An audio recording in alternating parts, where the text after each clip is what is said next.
When is the last time you dated for fun with no 5-year plan attached? Even if you're ultimately looking for a relationship, there may be a season in your life where you just want to date casually and have a fling, or two, or as many as your heart desires. The dating app Fling is here for just that. Because let's face it, during a busy or transitional time, it can be hard to devote the energy to serious dating. Maybe you're a single parent, busy with other priorities, or you're fresh out of a relationship and want to ease back into dating again. Low pressure dating can actually be the healthiest option sometime. As long as you're safe and intentional, why not? Fling just isn't another dating app either. You have control over who you search for and who sees you. They allow you to share photos privately and even chat through video before meeting up. So if you're looking to explore some casual dating options, download the Fling app on the App Store or visit fling.me today. That's Fling, FLING.me,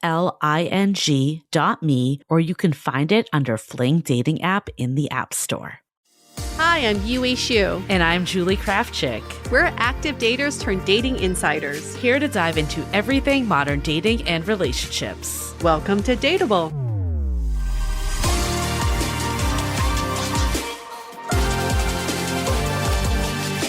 What if the very thing you've been trying to hide about yourself is actually the thing that will lead you to the right relationship? In day 2 of our 7 days of dating confidence, we're talking about how confidence grows when you stop obsessing over your flaws and start recognizing your core gifts instead. In this episode, we're joined by psychotherapist and deeper dating author Ken Page, who completely reframes the way we think about attraction and compatibility. Instead of focusing on fixing yourself to become more desirable, Ken encourages us to identify the parts of ourselves that make us uniquely lovable. This conversation stayed with me because dating can so easily become an endless self-improvement project. You convince yourself that if you were just less emotional or more chill, more attractive, more accomplished, then love would finally happen. But Ken's perspective is the opposite. Your sensitivity, depth, humor, passion, creativity, or vulnerability may actually be the exact thing that creates meaningful connection. We discuss why focusing on your perceived flaws keeps you disconnected, how to identify your core gifts,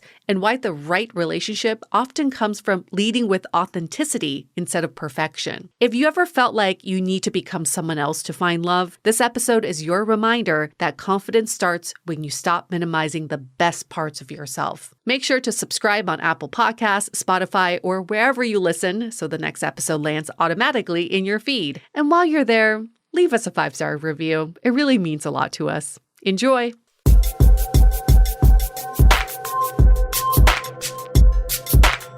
When we're on this journey of finding love, we think about what is standing in our way. And sometimes it could be external factors, and sometimes it could be us. There are things that we are doing that is standing in our way. So today we're going to have a conversation about what actually is getting in our way of love and what isn't. And some of those things that we may think have been blockers for us may not actually be the blockers. So we have a fan favorite back. His name is Ken Page, one of our favorites as well. He is the host of the Deeper Dating podcast, author of Deeper Dating. The wonderful Ken Page. We just love hearing your voice. It's just so soothing. You should have a meditation app.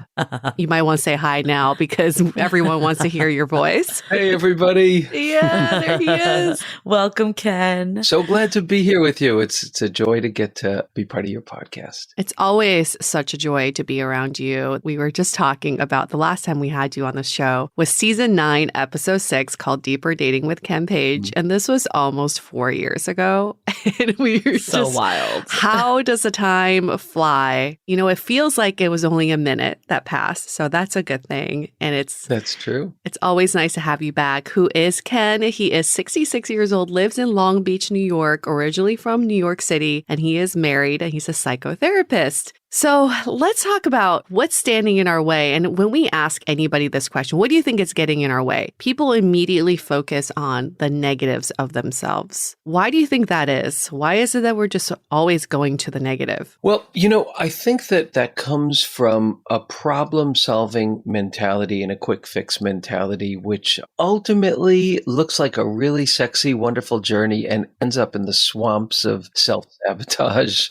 So because it's a journey that that is not based on self-honoring. And if our journey is not based on self-honoring, it's going to bite us in the butt. It will ultimately create pain. And interestingly, it will lead us to be attracted to people who are not good for us. Because the foundation, the way that we're self-organized around our search for love is a self-sabotaging one, and that recreates itself. And in my work in the field over decades, I've kind of seen that again and again and kind of built a map out of that, of how people can start with a place of self-organizing based on honoring who they are. Simple, simple, simple. Honoring who you are and looking for people who can do the same and where it's mutual. That's the wise path to love, like in the tiniest, simplest, most powerful form. But dating advice is all about how we have to fix ourselves and change ourselves and change the way we look, change the way that we act. And now with this totally crazy making addition of, but you have to be authentic, like, which is just, Right. completely impossible. So if your goal is love and you're not doing that search based on the real skills of love, and if it's not originating in self-love, you're kind of going to be screwed. So, so much advice doesn't come from using love as the medium and intimacy as the medium. And that's why I think it's such a fixation, fix this and you'll get what you want. Be better and you'll get what you want, which is so interesting because that's the definition of a deprivational relationship. If I just fix this, I'll finally get the love that I want from this person. Yes. It applies too to our search for love. I feel like you hit on so many big things in just that last summary of what you did. This whole aspect of self-improvement, that we have to better ourselves. I feel like that is set up for failure from the get-go. And then you also talked about how we kind of morph into the date version of ourselves. We call this becoming a dating chameleon and sinking in and just being like, okay, this is how I act on a date. This is how I'm supposed to show up. You said it's so simple, but why do we find this so difficult? And how do we start to show our authentic selves in a way that is digestible and not just buzzwords? Yes. So what's the map for that? What is really the map for that? And, I've done tons of thinking and tons of teaching about that. And in my intensives, this is what we focus on for half a year, is how to do that. But the path is an inside out approach versus an outside in approach. And I'll just say something about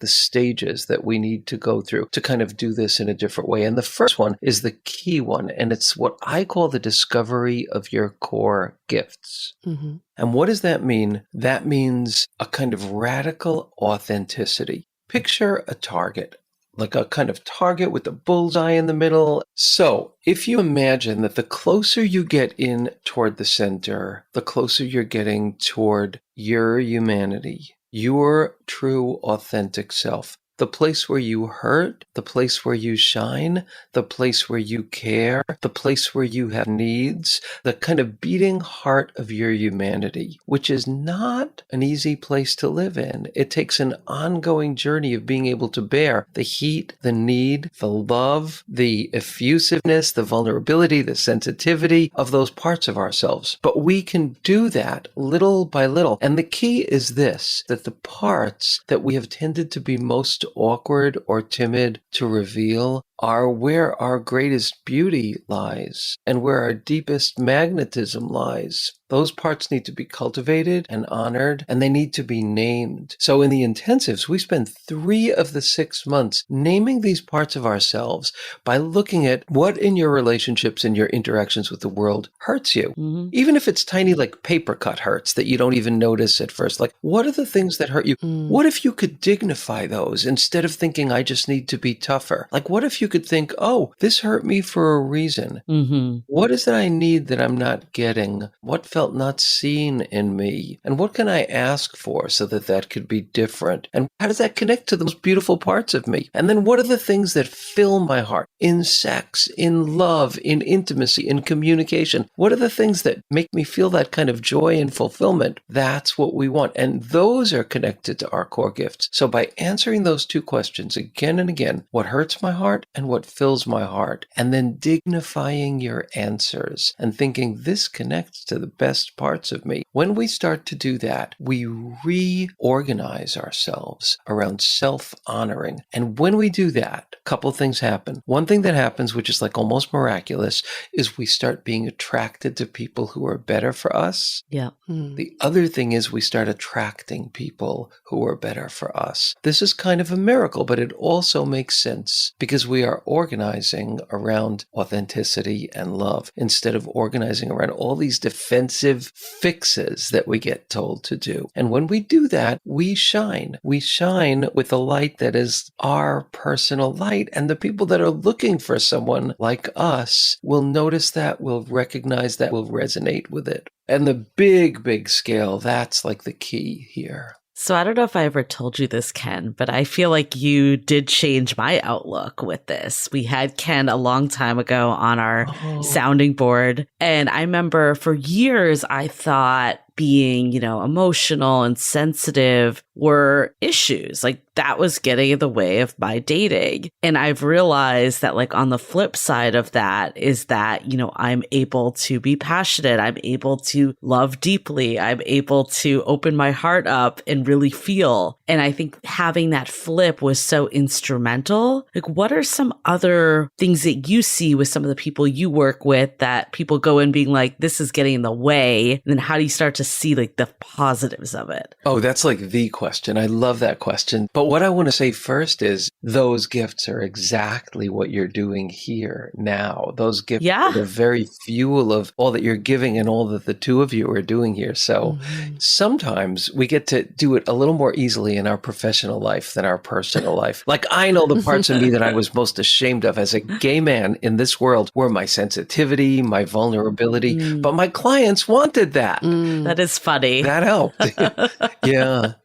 It's not as personal when it's work, right? That's right. Like an artist can maybe do great commercial art, but when they're touching their fine art, it's like harder, it's scarier. It's different. But in answer to your question, some of the key things that people think, well, how the hell is that a gift? That's a big one. Like you're longing for connection, for real connection. People are ashamed of that all the time. And don't you think like culturally there's this thing of like, God forbid you're too earnest. Oh, yeah. Yeah. Don't be needy. But here's a formula that need shamed turns into neediness. Need honored turns into dignity.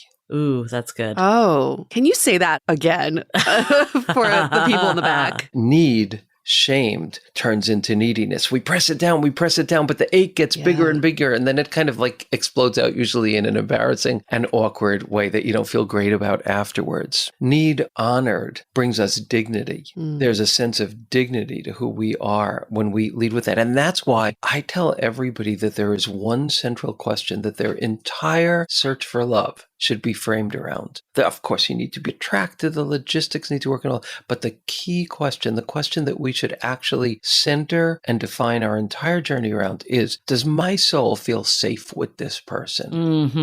100%. And then when that becomes the question, people feel our dignity. And then the other thing that happens is that's how we develop a secure attachment style, because our deep insides know that we're finally going to be taken care of, so they can begin to relax. We don't need to protect ourselves with an armor. We can protect ourselves with our spine, with our dignity. And that's why this journey heals our heart. Need is a really, really big one. People are like, how is that a core gift?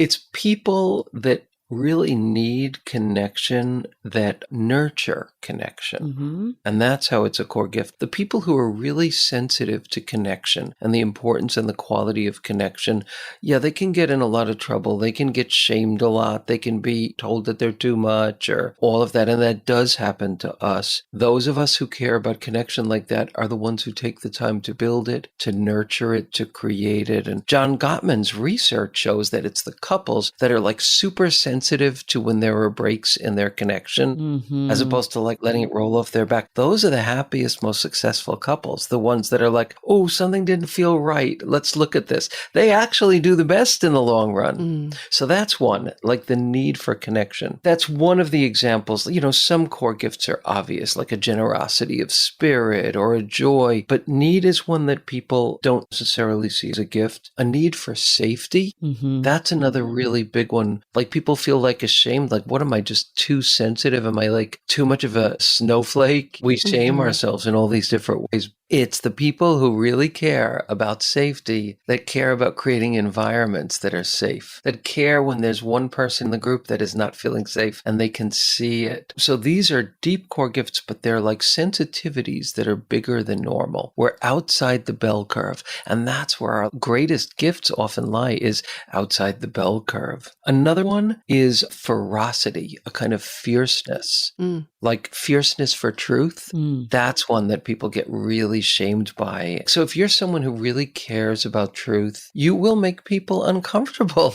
You will. So we have to cultivate a sense of like why that love of truth is actually a worthy thing, and that fierceness is something that probably most people won't know what to do with. But the people who do are our people. And there's just one other thing I want to say about this is when you take a core gift and you shame it, it acts out. Just like with children, just, like with everyone. So it acts out either by suppressing itself, which is a masochism, or it acts out by like lashing out, which can get us in trouble. Then we feel like, oh, this part of me, it's just too much.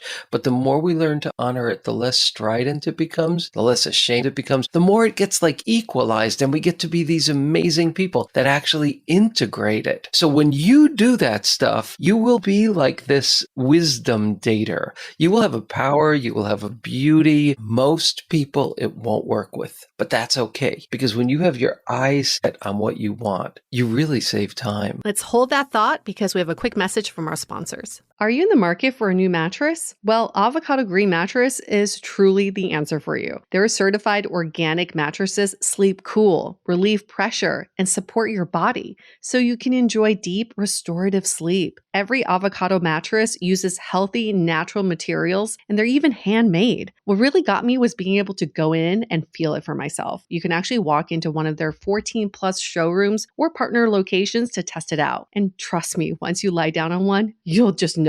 And you'll also feel good knowing that your bed is made from real certified organic materials like cotton and wool, which provide that perfect blend of breathability, support, and durability. And remember, you can experience them in person at an Avocado showroom or a premier retailer near you, or shop online at avocadogreenmattress.com/dateable to check out their mattress and furniture sale. That's avocadogreenmattress.com/DATEABLE. avocadogreenmattress.com/dateable.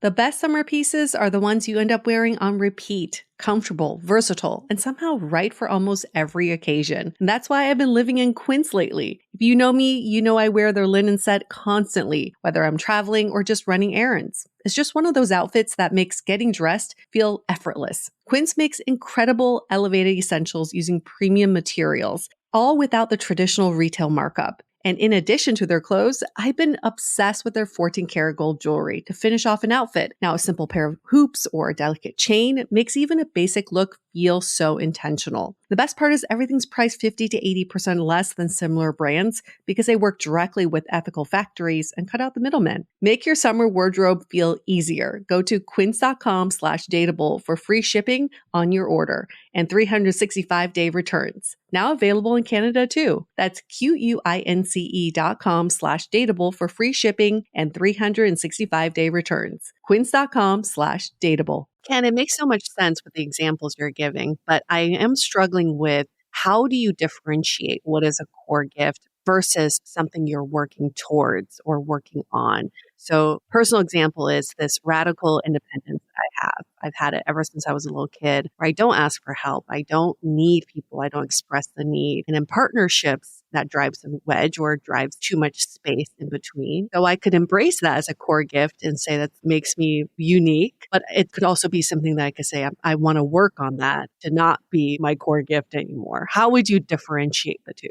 Here's how I would frame it. You're describing something that's really innate to your character, to your self-organization, to your being, right? And it's like, it's a love of freedom and independence and a fierce need for that. Mm-hmm. So if you don't see that first and foremost as a treasure, as a gift, because it's like the language of you Mm-hmm. in the world, it's who you are. If you don't, you will self-sabotage. So always the first step is the honoring. Always. You have to honor that and treasure that because that is so much a part of who you are. It's how you come up with the questions that you come up with. So the first step is always the celebration of it. It's almost Pride Month. And this is like, something that queer people go through is like, okay, I mean, I went through this. I'm 66. So it was surrounded by like, all of this psychiatric kind of model where I would like sit on the library floor at 12 years old and say, oh shit, I have a close binding mother and a distant father. That's why I'm gay. Obviously, I have both of those.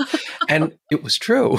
So I had the deepest reason not to honor the fact that I was gay. But I ultimately realized that would never work. The issues that came with my close binding mother and my distant father were all issues I had to work on being gay in the world. They absolutely were. But I had to start with an honoring of who I was. So that's my thought there. In that rawness, in that imperfection, and in that beauty of your independence, we have to start with that molten self, and honor that and treasure that. Then, secondarily, our biggest insecurities surround our deepest gifts because we get the most triggered there. We don't have the language to honor it and express it and share it. And, my guess is that in your journey, you have learned more and more in your relationships to make space for that where you need to make space for it and find ways to ask for it in ways that aren't shaming of you or the other person. And that's been a key for you. That's the journey that's starting with honoring.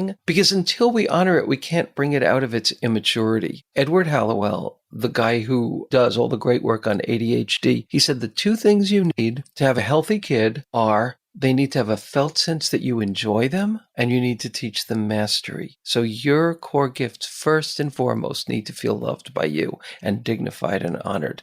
Then we work on the mastery of those skills. Does that answer the question? Yes. Yes. I think it does, but I have a follow on. How do you be comfortable with who you are and be like, I am who I am versus I know I need to compromise in a relationship and meet the other person's needs too? Like, how do you balance that? Because I struggle with this too. It's like there's some parts that you're like, you should love me for who I am. But then other times you're like, actually, no, I should adapt and take into account someone a little more. Like, I don't think it's an either or. So I'm curious your thought process. I totally agree with that. I totally agree. And that I just see as an art. That's like this ongoing art. I remember I was dating a guy and he was going to make dinner for us. And I am someone who likes to sleep in on the weekends.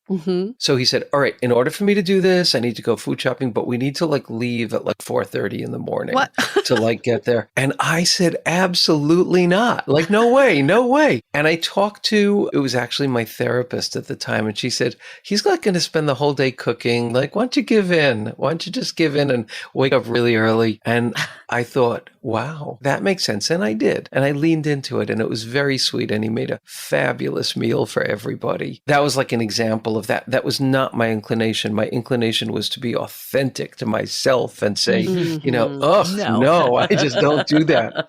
So yeah, it's such an ongoing journey. And I think if you're with someone and you feel in general that you both really care about the other one's well-being, it's easier to bend in that regard. Yeah, maybe that's the key. It's knowing yourself and the gifts that you have, but also being able to recognize when you don't want to just adapt to appease the person, but adapt because you want to build a relationship with them. Yeah. This is something I find is that when I meditate, I often will think, oh, why don't I just soften up a little about that and compromise? But it comes naturally. It comes as a gift because I have a tendency to harden around the things that I want that feel like they might be threatened in a relationship. That's a really good point. The space, sometimes taking that Exactly. space. Yes, yes. That's exactly it, especially for a lot of our listeners who may have been single for a while. I think many people know their core gifts and maybe don't want to budge around their core gifts. And me thinking in this conversation is thinking about it's not so much about budging or sacrificing, but it's about how do we keep evolving these core gifts? And they could look a little different, right? It could look different with different people, 100%. depending on who you're around. So it's good to have that flexibility. Absolutely. Yeah, that's really important. And I mean, that's to me the beauty of a conscious dating journey is that you say, oh, like you soften or you get insights and then you follow those insights. To me, that's why conscious dating heals our lives and leads us more quickly to love. Like if you think back on those aha moments where you had an insight that helped you love better and love deeper, those are gold. Those are gold, Yeah. and we want to cultivate that. Yeah, and I think there is clearly a line too. Someone might fall for you because you have your own life, you have things going on. They might appreciate that, but the line might be that you have no time to spend with them ever and you're always doing your Mhm. own thing. Right. So I think that even though like we could look at a core gift, I think sometimes we tend to look at it holistically, but it's like how do we dial it down to what is the gift here versus what is actually getting in the way of me having the relationship I want. Right, exactly. And if you don't start out with the honoring of the gift, if you don't start out with that, your gift will feel protective, defensive, and unprotected. Mm-hmm. That's why it's always so good to, you put the mask on yourself first in the airplane. Like we start with kind of the self-honoring. Mm-hmm. Mm. And then we can be generous. But until then, we're not going to be generous. We're going to be tight. And I want to remind our listeners what we're talking about here, because I want to circle back to initial question, which was what is getting in your way and what isn't. And what we're talking about here is it's not about the deficiencies that people have, because people often go to that is I'm not this enough. I'm not this, I am not at this point in my life. I have many examples of what they're not. But what you're saying here, Ken, is let's go to what we are, embrace those, honor those, and use those to guide us instead of thinking about roadblocks. Here's like the guiding light for us to get to the people who are suitable for us. So when people have these thoughts of deficiencies, which is natural, what is some advice you've given to people to not have that be that first knee-jerk reaction? Well, one thing I would say is in writing my book, Deeper Dating, I did a lot of research. I talked to a lot of people, a lot of couples, and in my life doing this work, and I imagine in your life doing this work, I've seen people fall in love at 90 years old and have the great love of their life.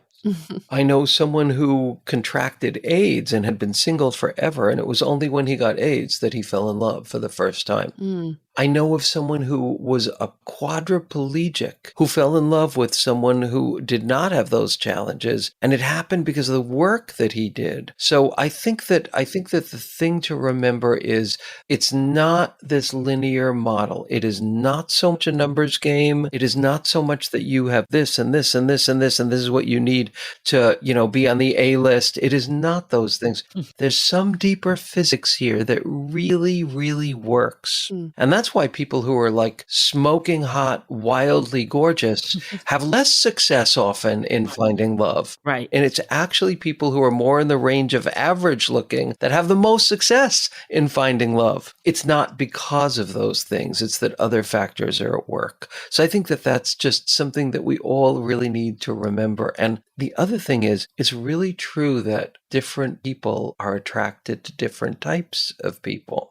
And some amazing people are really comfortable being with someone who have a lot of challenges going on in their life. They've been unemployed for a period of time or whatever. There are people who are there for that. They have wide shoulders. Not that you want to live in that state permanently, but wherever you are, as long as if you've got an unstabilized psychiatric disorder, a serious one, you got to work on that. If you have an addiction, a serious addiction, you got to work on that. This won't work. These ideas won't work. Nothing will hold until those things are addressed. But outside of that, whatever your situation is, your employment situation, your age, your weight, where you live, those things are actually less important. Mm-hmm. It's this combination of self-honoring plus bravery and getting out there. And let me just say one more thing. Go to environments with people who share your values, because that will speed the process enormously. I think that is definitely a lesson I've learned along the way. In culture and society tells you that you need to be a certain way, and you can really start to get in your head on that. But what I'm hearing from you is like everyone is dateable. Like maybe there's certain people that need to address things, but even if they do address them, they can still be dateable. So there's no one out there that is not dateable as long as you honor and do the work for yourself. Yeah. And people are attracted to different people, different body types, different ages. There's this fantasy that there's only one type that is the most attractive. That's so not true. That's like an amazing thing about the world, is that different people are attracted to different people. We know that, right? I have a friend who's definitely attracted to a certain type that I would never fathom to be attracted to. She really loves taking care of people. She really loves them to be unemployed and very dependent on her. And for the longest time, I was just like, wow, these guys are so lucky because they found someone who really wants to take care of them. You're right. Like the universe works in very mysterious ways of how it links people up together. Yeah. Yeah. And it's very beautiful that way. And it's wonderful to think about that. But to know that, how do we innately start doing the work to embrace our core gifts and to know that we're dateable? And to Julie's point, if we're all dateable, it comes from the inside out. You have to really feel like you are first. What is that first step to feeling dateable? On the broadest level, I think the thing to do if you want to go on this journey of dating more consciously, learning self-love, is to find an approach and a paradigm that makes sense to you and that feels like it has wisdom. Don't try to do it alone. There's all of this material out there. There are all of these coaches. There's all of this written material. There's so much. Look for what really rings true to you and then follow that, but don't follow it alone. Have a coach, have a learning partner, have someone that you do it with, have someone that you can live through the joys and the frustrations and the bewilderments with. So those are two general global things that I would say. In the approach that I teach, which is only one of many, this core gift work is the first step. And it's saying, I am going to learn to see what is my language of living in the world. What is my language of love? What is my language of sexuality? What are the things that fill my heart? What are the things that hurt my heart? And I'm going to dignify that and I'm going to name and distill these qualities that are essentially me that probably I have not honored enough. And now I'm realizing that the more that I honor them, the happier I'll be, the richer my life will be, and the more likely I'll be to be able to find and sustain love. I think that's the first step. And, like I said, I spend half of the intensive just on that. I spend a huge portion of my book. Actually, my book, Deeper Dating, will guide people through this step-by-step process of naming and discovering your core gifts, learning to honor them. That's step one. Step two, then, is to become a student of your own attractions. Worry a hell of a lot less about how to make yourself more attractive and think a lot more about your patterns of attraction, who you're attracted to, because we can't force our attractions, but we can educate them. So that's really, really rich. And here's an amazing thing that goes with that. There's been a certain negative type that you have, if you look back, there's been a certain kind of quality or two that have been deprivational that you've seen again and again. Those directly link to a core gift you have not learned to fully honor. Ooh. Yeah. Oh, wow. Could you show an example or tell a story or something that could tie that together? Is that so big? A really good example would be a very sensitive person, someone who has a highly sensitive person. So that's a core gift. Their antenna for feeling is very, very, very sophisticated, very sensitive, very aware. So they feel joy, they feel pain, they feel overstimulated really easily, all those things that go with being a highly sensitive person. If you don't know how to honor that, and to me, it's not enough to accept these things. They have to be treasured. They have to be seen as your genius. You gotta be able to look at those qualities like Yue, what's the genius in your independence? What is the genius in your love of freedom? We have to know what that is. We have to know what that is. So when we don't do that, we will be attracted to people who tell us we're oversensitive and step on our sensitivity and tell us we're too much and say like, oh God, you got a lot of baggage, or I don't have the bandwidth for all this high maintenance stuff. When you learn to honor this, you find a better language for it. But you also then, if you're asking this question, does my soul feel safe with this person? You're not going to stay with somebody like that. Right. And as that happens, this miraculous thing happens where you start losing your taste for people like that. And you start like developing a taste for people that don't do that. It's an amazing thing. So that's an example of that. But now I'll tell you my story that goes back to this other thing. It's a little bit vulnerable, but I will share it. So at one point in my many years of singlehood, I was at a huge dance club dancing with my shirt off with like thousands of other men. And I was really pretty buff at the time. I had worked really hard because that was the currency of the realm was, being buff. So I was really buff. And I just thought I would have no problem at all. Like I was just at the height of my buffness. So there I am with thousands of people and I'm interacting with all these different people and no one is interested. No one! Thousands of people. And I knew I couldn't look any better. Like this was it. This was it. And I felt such a profound sense of deflation, And I went to my dear friend who was like a guide. He was like my dating mentor at this time because he was really good at it. And I said, all right, I'm going to tell you about this. And I fucking dare you to say anything that's going to make me feel one drop better because there is nothing. This is reality. This is living proof. Something is missing.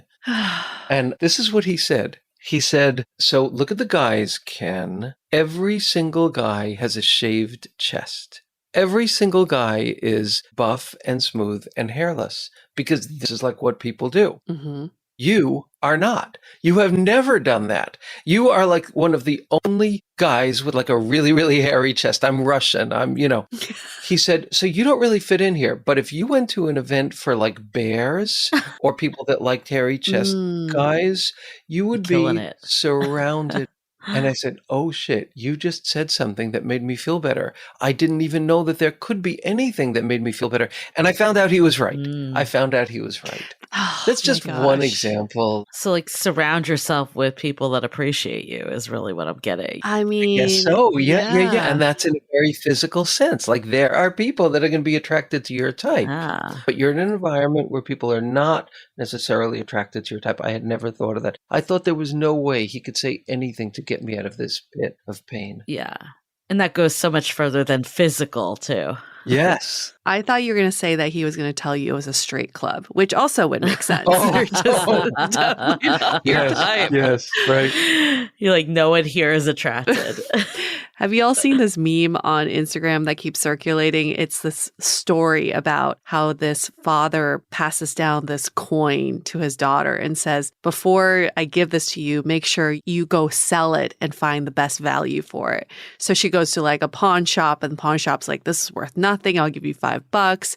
She goes to like a coin store and they're like, this is nothing. I'll give you like $10.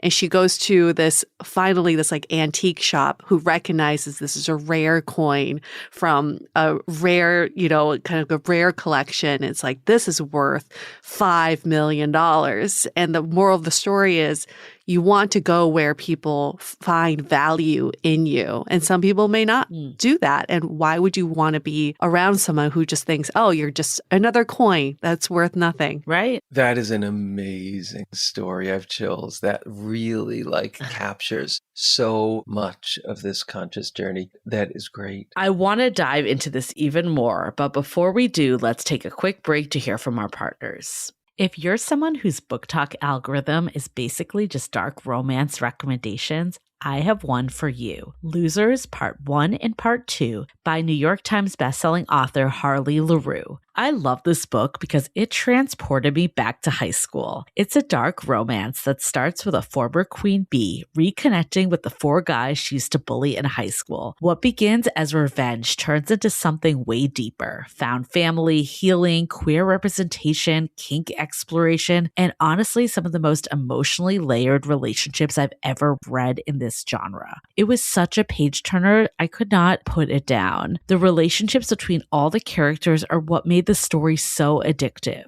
And if you're a physical book collector, the new deluxe editions are gorgeous. They have stenciled edges, exclusive fan art, and the foil covers connect to create one complete set. You can find Losers Part 1 and 2 by Harley LaRue wherever books are sold in print and in ebook. Your home is more than just furniture. It's an extension of who you are, and the details matter more than you think. Like a rug. The right rug can completely transform how a space feels. And that's why I'm obsessed with my Ruggable. I went with this warm, neutral, boho-inspired design for my living room with earthy tones and a fun pattern, and it instantly made the whole space feel more intentional. Like, oh, someone put some thought into this. And what sealed the deal for me is that it's completely machine washable. Like, my dog Mojo does not care about interior design, and neither does Red Wine, apparently. So I've thrown it in the wash, and it comes out looking brand new every time. It's built for real life. Refresh your home at Ruggable.com.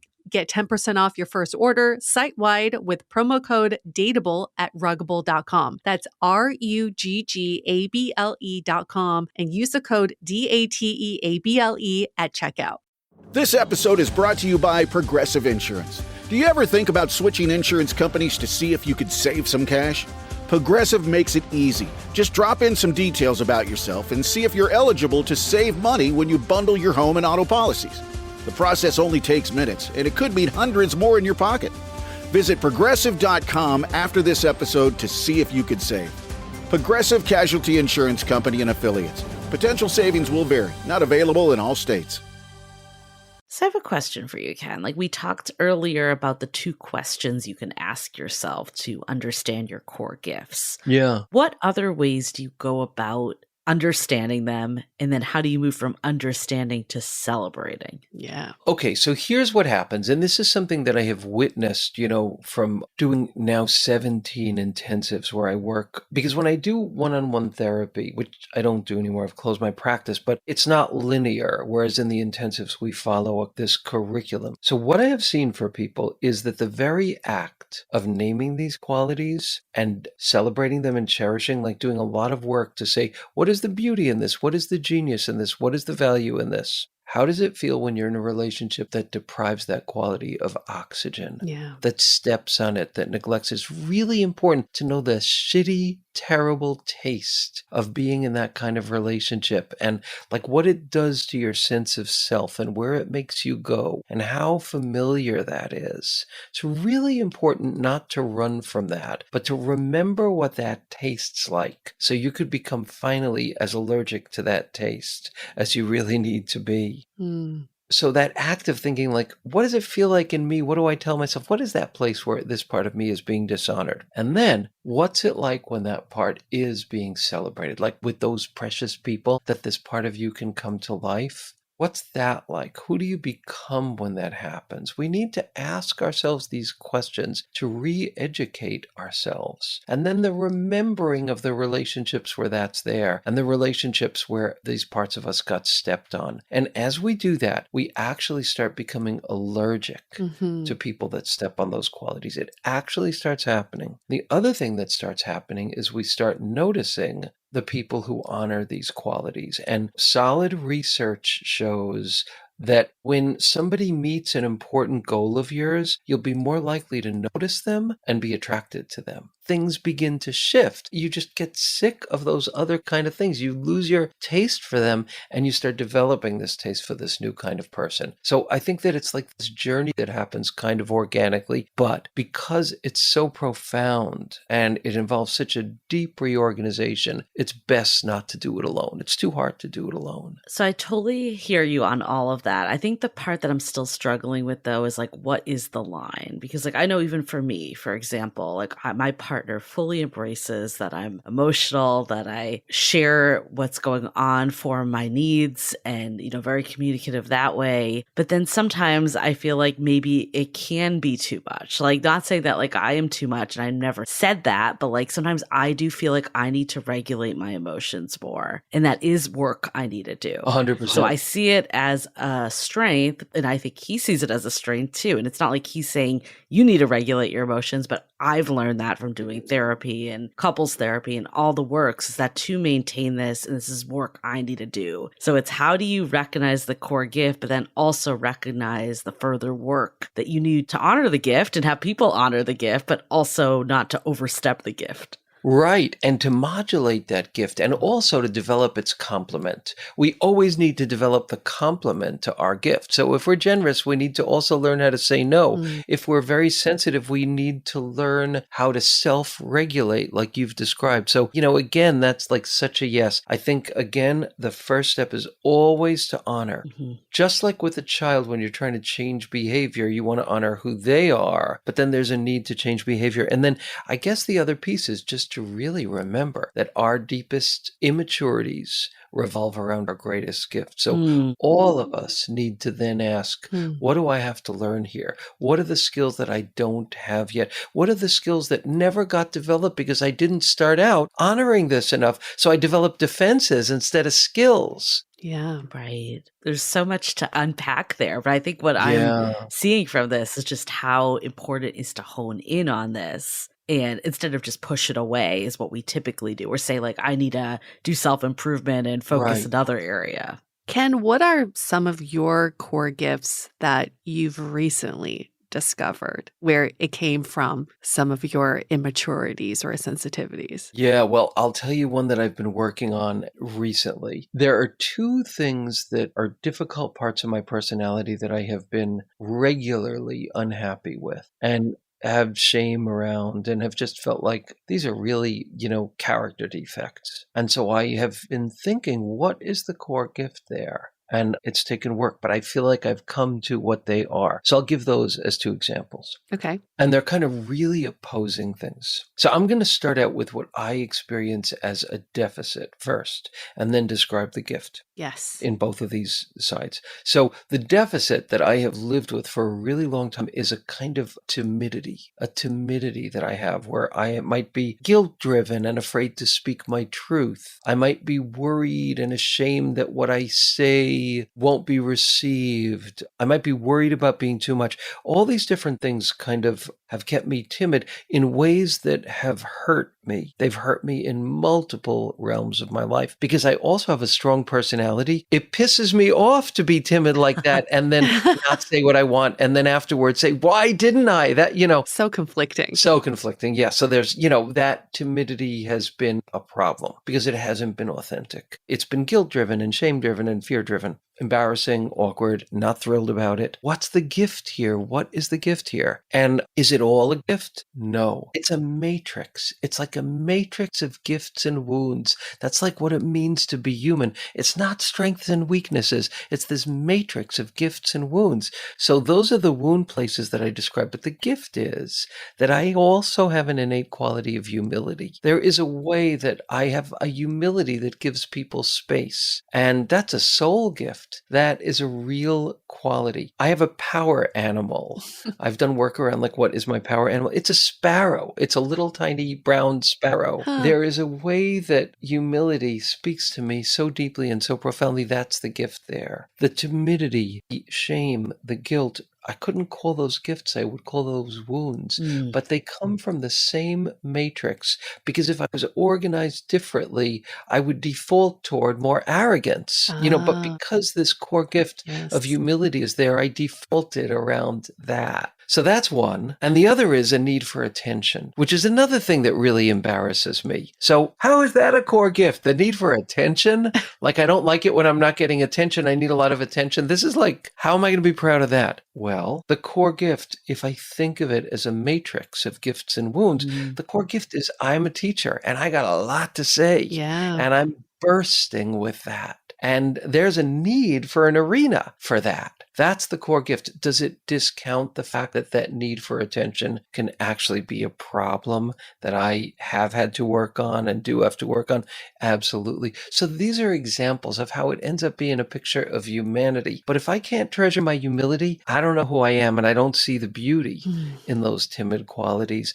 And if I can't honor like the power of my expressing, I'll just think that my need for attention is nothing more than a problem and an immaturity. I think that just hit this whole conversation home for me Yeah. of the matrix of the wounds and the gifts. I think that is what we've been trying to like, you know, kind of unpack a little more of like, what's the line of being like, I'm awesome versus I have some work I need to do, you know? And I think that is it. Like that is the way to look at it, and how much of this is coming from, you know, instead of saying like, I need to just forget this side of me, it's really owning it and taking it. And I love your thoughts on this, but I'm starting to connect the dots of authenticity. As we started this conversation of, you know, you're just told to be authentic, but what does that actually mean? Right. And I think authenticity comes from understanding yourself, the good and the parts that need improvement. I don't want to say the bad, but we're all works in progress, and being able to tell someone too, like, this is my need, but also, okay, I understand like this might be coming from a wound and I need your support, and I need to like have patience with me as we work through this. Beautiful, beautiful. Yeah. The takeaway for me is this. We can be in therapy for 24 hours a day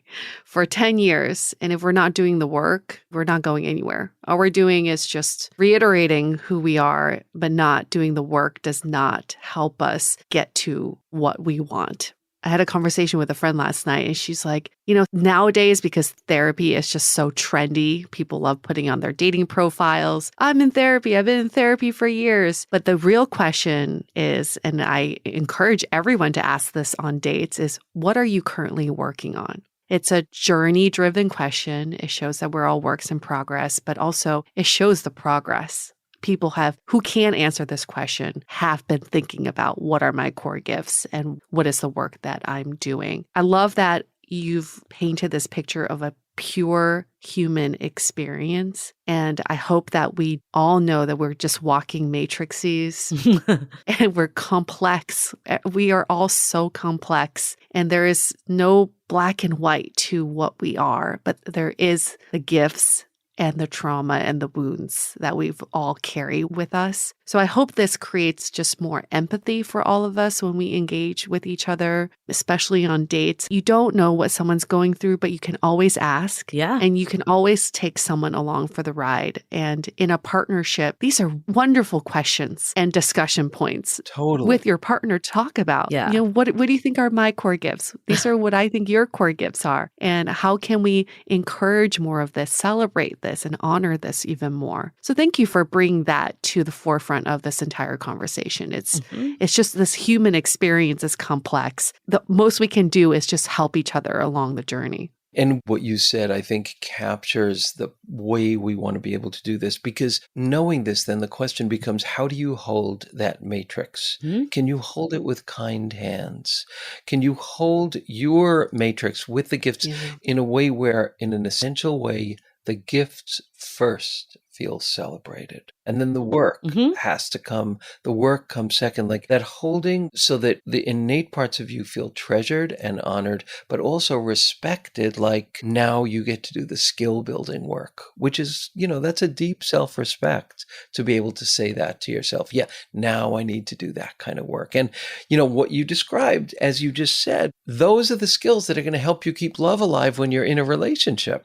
I mean, we touched on it. I think needs is something we feel very strongly. I know personally, I did not express my needs for years. And when I finally did, that was what changed my love life. And we could go into like a whole conversation about needs, but I think at the end of the day, our core gifts, you know, you said they do stem from our needs. And it's sharing that, appreciating that with a partner. Of course, if they are just like, I can't meet these needs, or I don't appreciate your core gifts, then that's not the right partner for you. We need to know that, right? Right. Yeah. But then there's also going to be a lot of gray area too, where like we were saying with the matrix, some part is a core gift that's very much appreciated. Some parts might be detrimental to the relationship. So how do you work on this and just keep the open conversation? But the only way to do that is knowing yourself. If like you don't even know your core gifts or your wounds, like how do you even have that conversation? Right. You just either dismiss everyone or you spend time with the wrong people. And that's a really important point, because until you have words for your needs, you will create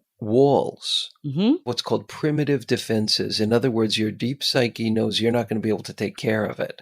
So it puts up a wall because it knows you're not going to be able to take care of it. Yeah. And so then the more that we do just what you described of being able to honor, self-treasure, find a way to express our needs, until we do that, our psyche will put up a wall. It will not let us choose healthy people or stay with them because it won't be safe, because we won't be able to take care of ourselves. When that deep inner part of ourselves begins to relax because we're doing the work that you just described, it's a beautiful unfolding that happens. I think the last final takeaway I had, you hit it, of safety. This is not something that's talked about in terms of qualities you're looking at in a relationship. It's like, oh, are they 6 feet? Are they, went to this college? It's like, who cares if you don't feel safe with them? God, that is so important and so undervalued. Huge.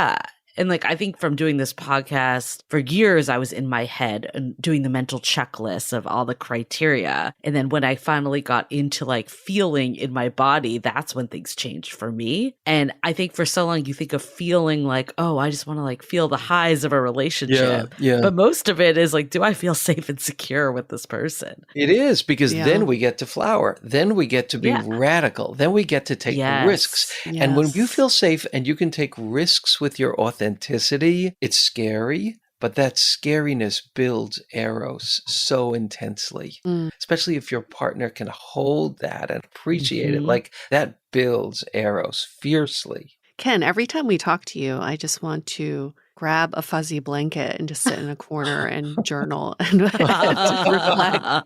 I feel absolutely taken care of in this conversation. Thank you for doing that. You always have this magical way of providing that for people, providing the safety for people to feel how they feel. So thank you for that. If people want to find out more about you or even to work with you, where can they find that information? Sure. So one of the quickest, easiest ways is just to go to deeperdatinggifts.com. And there you'll get a collection of an audio meditation, a personal journal for this work, and a beautiful ebook. You can also go to deeperdatingpodcast.com. In both of those cases, if you sign up for my mailing list, you get those gifts and you get to hear about my events that I do and the workshops that I do and my intensives, which are for small groups of people, and I only do them a few times a year. And of course, on all social media under either Deeper Dating or Ken Page. That is definitely your core gift is. You're the gift that keeps on giving. Look at all those gifts you're giving just from your website. Oh, well, thank you so much. And, I got to say, speaking with the two of you is such a joy because you are such intrepid adventurers and documenters and explorers of this wild terrain. You're people that I just keep coming back to for what you do. And I'm excited that I'm going to get to interview you too and hear kind of your big key insights and takeaways from all the work you've been doing. So it's just very mutual admiration society. Oh, warm and fuzzies all around. Final thank you for you. Final thank you for our listeners for coming along for this lovely journey. For all of you, if you're just feeling inclined, you're feeling like you want to share the love, give us a 5-star rating and review in Apple Podcasts. Maybe tell us what you learned the most in this episode, or tell us what your core gifts are. Wouldn't that be a great exercise for you all to do right now? Just identify one core gift and write that in your review. We'll read them on air for our next upcoming episodes. And with that, we're going to wrap up this episode. Stay dateable.